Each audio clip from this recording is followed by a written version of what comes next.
Hello guys, so today what we're going to do is we have to replace the zipper of this jumpsuit, this one, because this zipper have a damage always.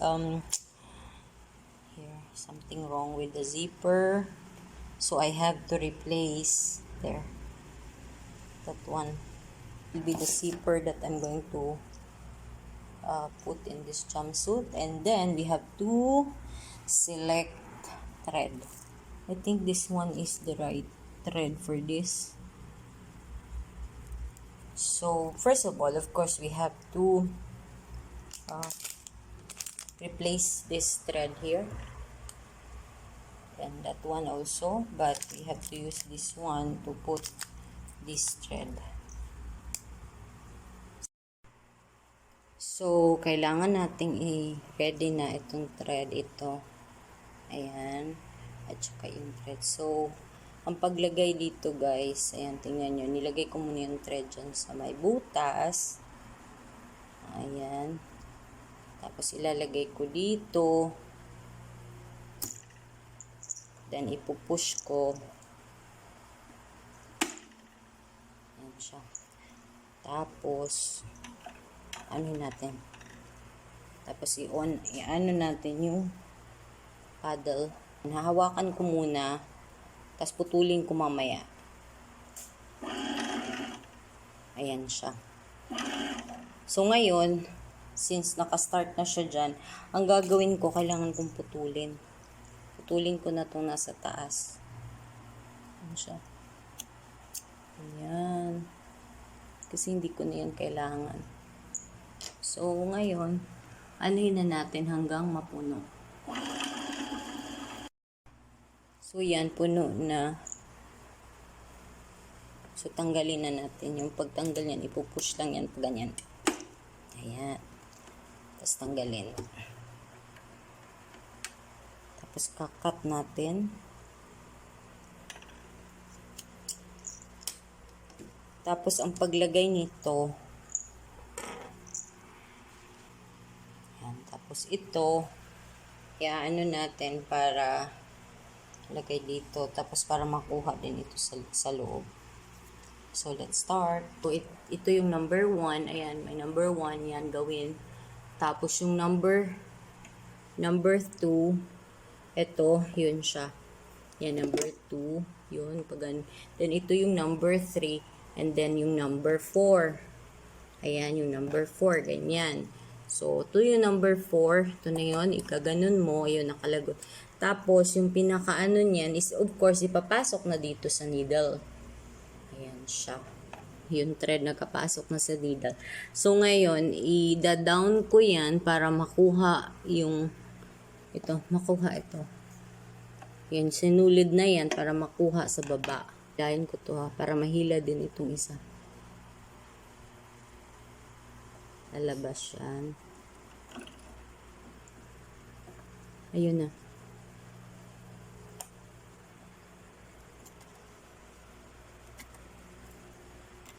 Ayun. Tingnan nyo, nakalabas na siya doon. So, once na nakalabas na yan, pwede na nating isarado ito. I-close na natin. Kasi nakalabas na yung sinulid. Ayun. So, try. Ayan na. So, ready na. Ready na to pang tahi. Ready na siya. So, kailangan make sure na laging nasa likod yung dalawang sinulid. Ayan na, o, diba? Ready na tayo sa pagtahi. Since ready na yung makina para pagtahi natin, ngayon naman ang i-ready natin is itong jumpsuit. So, of course, bago natin to tahiin, kailangan tanggalin muna natin yung lumang zipper. Ito. Kailangan muna natin itong tanggalin. So, tatastasin muna natin to. Yan siya. Ayan. Kailangan tastasin muna natin to. So, naka-ready na yung pantastas natin. Of course, kailangan natin ito. And most important is ito. Yan. Ito talaga yung isa sa pinaka-very kailangan ko pag nagtatahi ako. So, we're done removing the zipper in this side. Ayan, tapos na, natanggal na siya. Ito na yon. So, natastas na natin gamit ito. So, ngayon, itong side naman. Ito yung ito yung may damage. Tingnan nyo guys. Ayan, oh. Ayan. Parang naipit yung Ayan, oh. Kaya siya may damage. Sabi ng may-ari nito, 2 times na daw niya to pinalitan ng zipper. So, hopefully this time, pagpalit ko ng zipper ay magtagal naman at hindi ganun na lagi na lang niyang pinapalitan. Kasi favorite niya kasi to. So, let's do our best para maging maganda naman yung pagtahi natin. So, ayan, naka-ready na din yung zipper. Ito. Mas maganda yung zipper ngayon. Kasi mas yung kulay niya, oh, 'di ba? Itong zipper na to masyadong light sa kulay ng ng damit.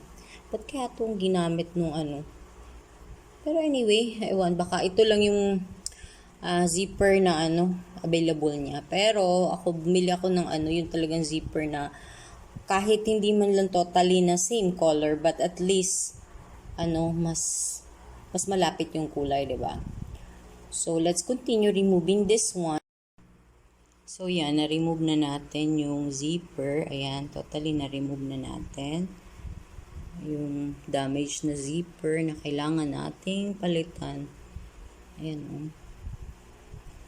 So, naka-ready na rin yung bagong zipper na ilalagay natin. So, this one we just set aside. So, ito na yun.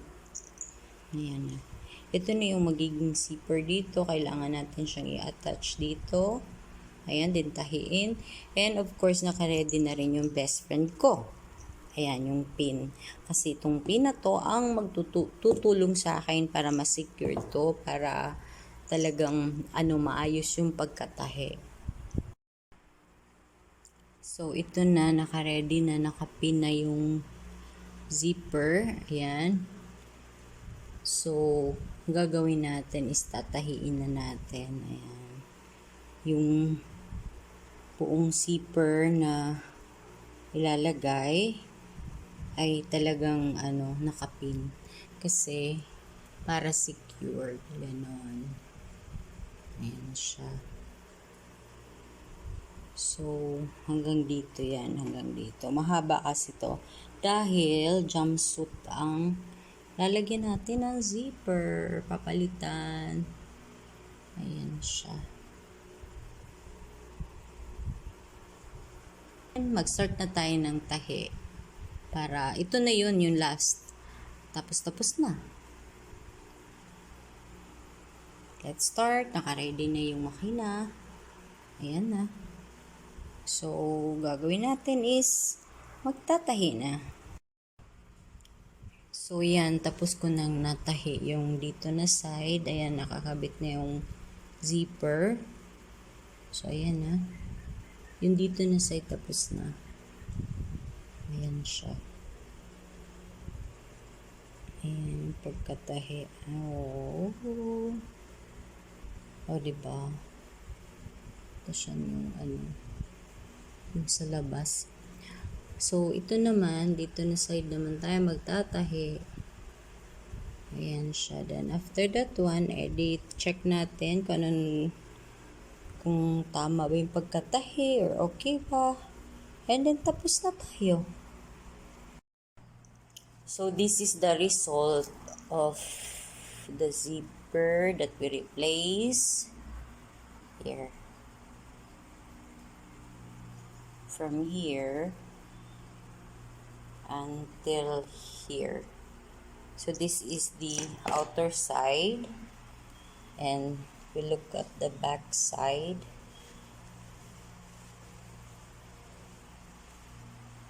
You see, this is how I stitch the zipper.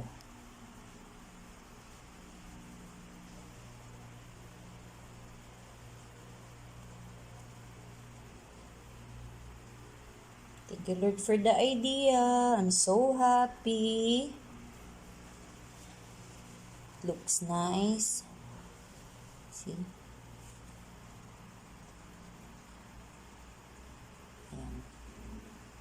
Ganyan naman yan pag nasuot, nasa ilalim na yung yung zipper. Hindi na makikita. O diba? Ang ganda. Hindi ko ma-imagine na makakapag-replace ako ng zipper. Ayan. Alam mo nyo yung imposible noon na magagawa natin, posible pala. Maniwala lang tayo sa sarili natin, na kaya natin, o diba? Hindi ko talaga akalain na makakapag-replace ako ng zipper ng jumpsuit. Of course, I always thank God for the idea, for the guidance, for the strength. And I'm so happy.